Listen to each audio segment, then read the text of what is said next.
Assalamualaikum warahmatullahi wabarakatuh.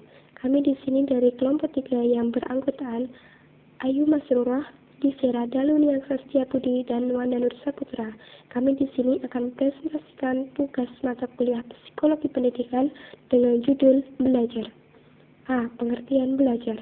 Belajar adalah suatu proses perubahan tingkah laku melalui pendidikan. Perubahan tingkah laku tidak hanya mengenai sejumlah pengetahuan, melainkan juga dalam bentuk kecakapan, kebiasaan, sikap, pengertian, penghargaan, minat, penyesuaian diri, dan mengenai segala aspek organisme atau pribadi seseorang. Tahapan dalam belajar tergantung pada fase-fase belajar, dan salah satu tahapannya adalah yang dikemukakan oleh Whiting, yaitu 1. Tahapan acquisition, yaitu tahapan perolehan informasi. Yang kedua, tahapan storage, yaitu tahapan penyimpanan. Dan yang ketiga, tahapan retrieval, yaitu tahapan pendekatan kembali informasi. Banyak ahli yang telah mendefinisikan apa itu belajar. Dan nama-nama ahli itu yaitu yang pertama Heckert dan Bauer dalam bukunya Theories of Learning pada tahun 1975. Yang kedua, Gardner dalam bukunya The Conditions of Learning pada tahun 1977. Yang ketiga, oleh Morgan dalam bukunya Introduction Psychology pada tahun 1978. Dan yang terakhir adalah Witherington dalam bukunya Educational Psychology. Hakikat belajar.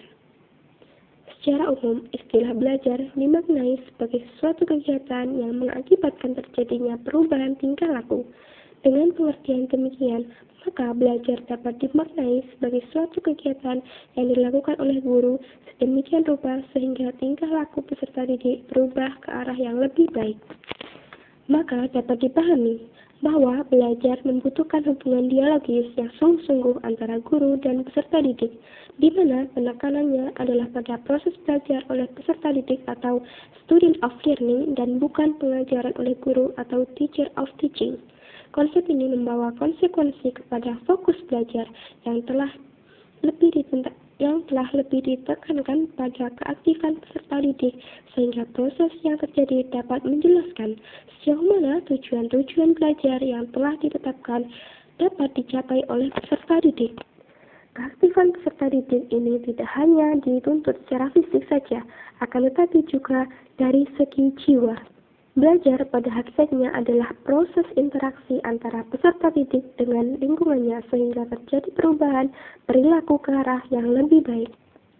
Fungsi-fungsi belajar yaitu yang pertama, belajar sebagai sistem. Belajar sebagai sistem terjadi dari sejumlah komponen yang terorganisir, antara lain tujuan belajar, materi belajar, strategi dan metode belajar, media belajar atau alat peraga, pengorganisasian kelas, evaluasi belajar, dan tindak lanjut belajar.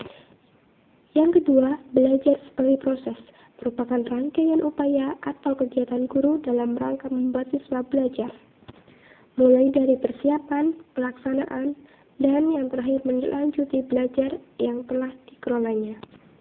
C. Ciri-ciri belajar. 1. Adapun ciri-ciri dalam belajar adalah A. Aktivitas yang dapat menghasilkan perubahan dalam diri seseorang, baik secara aktual dan potensial, baik dapat diamati secara langsung atau tidak dapat diamati secara langsung. B. Perubahan yang didapat sesungguhnya adalah kemampuan yang baru dan ditempuh dalam jangka waktu yang lama. C. Perubahan terjadi karena ada usaha dari dalam diri setiap individu. 2. Jenis-jenis belajar. Sebagaimana genre berpendirian bahwa memang belajar dipengaruhi oleh dua hal, yakni variabel dalam diri dan variabel dari luar diri individu yang saling berinteraksi. Dengan pandangan elitnya itu, genre merinci proses belajar menjadi 8 jenis belajar, yaitu A. Signal learning atau belajar isyarat. B. Stimulus response learning atau belajar stimulus respon. C. Chaining learning atau belajar rangkaian. D. Verbal association learning atau belajar asosiasi verbal. E. Discrimination learning atau belajar perbedaan atau diskriminasi. F. konsep learning atau belajar konsep. G. Rule learning atau belajar hukum atau aturan. Dan H. Problem solving learning atau belajar pemecahan masalah. D. Faktor-faktor yang mempengaruhi belajar. 1. Faktor yang berasal dari dalam diri pembelajar. A. Faktor fisiologis dan B. Faktor psikologis. 2. Faktor yang berasal dari luar pembelajar. A. Faktor sosial dan B. faktor non-sosial. E. Ayat-ayat Al-Quran tentang belajar. 1.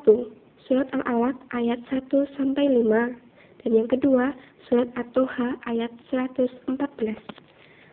Di dalam kedua surat di atas menjelaskan bahwa Nabi Muhammad SAW berdoa kepada Allah agar bisa memberikan ilmu pengetahuan yang luas supaya ia bisa mengajarkan ilmu pengetahuannya kepada umatnya, dan jika sudah memiliki pengetahuan yang banyak agar selalu berdoa kepada Allah Subhanahu wa taala dan selalu bersyukur bahwa ilmu tersebut datangnya dari Allah Subhanahu wa taala. Demikian presentasi dari kami. Akhiran wassalamualaikum warahmatullahi wabarakatuh.